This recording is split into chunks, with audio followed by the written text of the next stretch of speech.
Today I'm in Auschwitz, and it's not such an easy place to film here like it was in Treblinka, because there is a lot of people everywhere, a lot of tourists, and it's not so easy when to sort of get around and do the filming. So I'm doing it in this little section over here where it's quiet. But I think the thing to think about is the question of freedom when you look at this.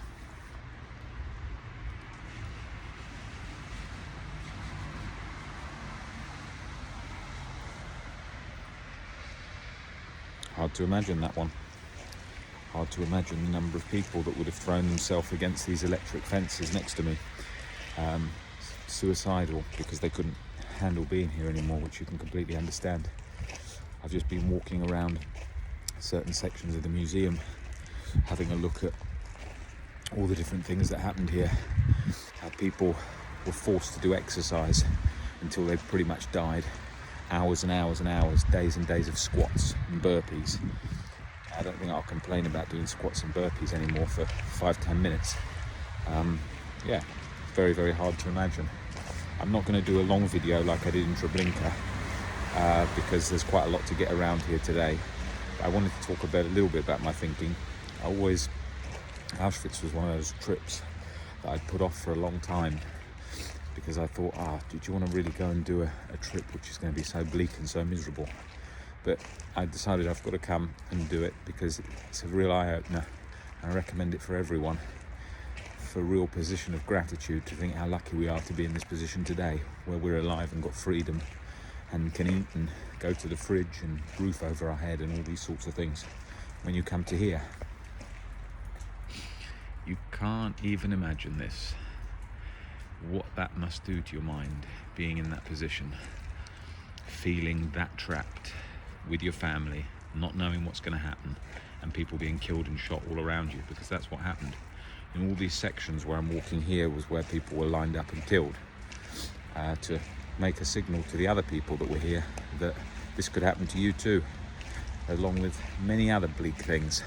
Every horror, everything you could imagine happened here, from people who were medical experiments on till they were paralysed, died.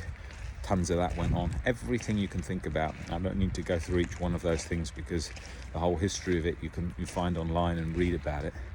But I wanted to just talk about the psychology of what it would feel like, which I can't say what it would feel like, of course I can't, but just to experience today when I'm walking around here, that freedom and all those things that are around us that we take for granted, and the feelings we get when we're here, that hopelessness, that trapped in sensation that you would get there.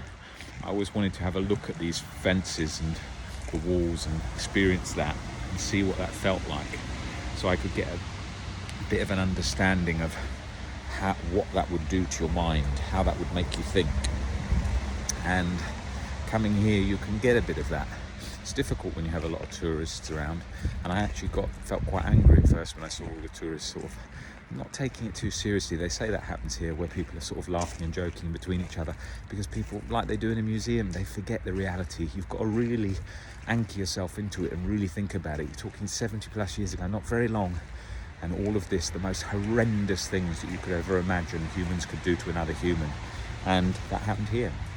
And I think when you come here and you really see that, you experience that, you deeply put yourself in that position, you are very, very grateful for your position today. When I see people walking along taking selfies and sort of stupid things, it really does become apparent in the situation.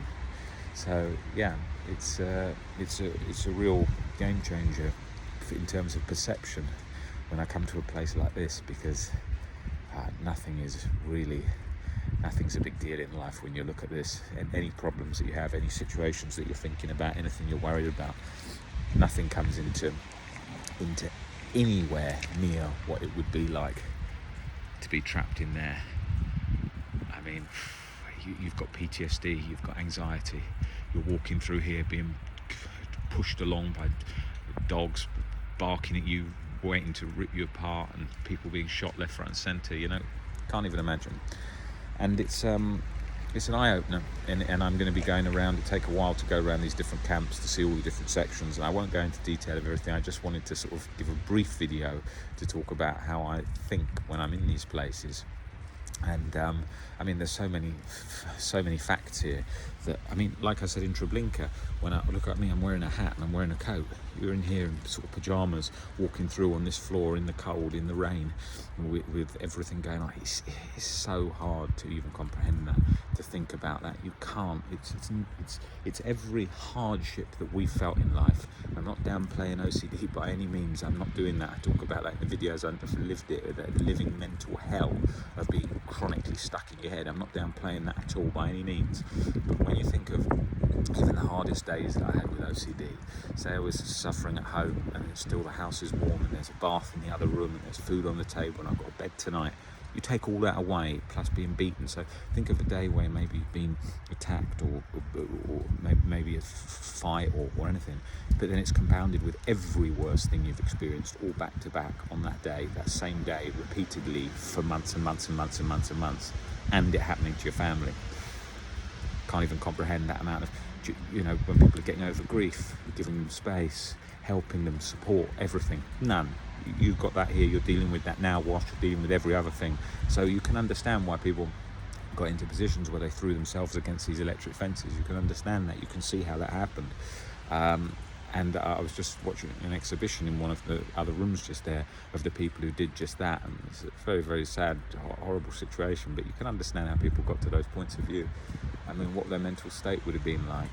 It's very, very hard to even think of how bleak that is, but the big reminder that you get when you come to places like this is how easy humans can get into these situations of doing this to one another, and that's the reminder how scary that is when you look at how the fun they got out of the torture, all the things they did.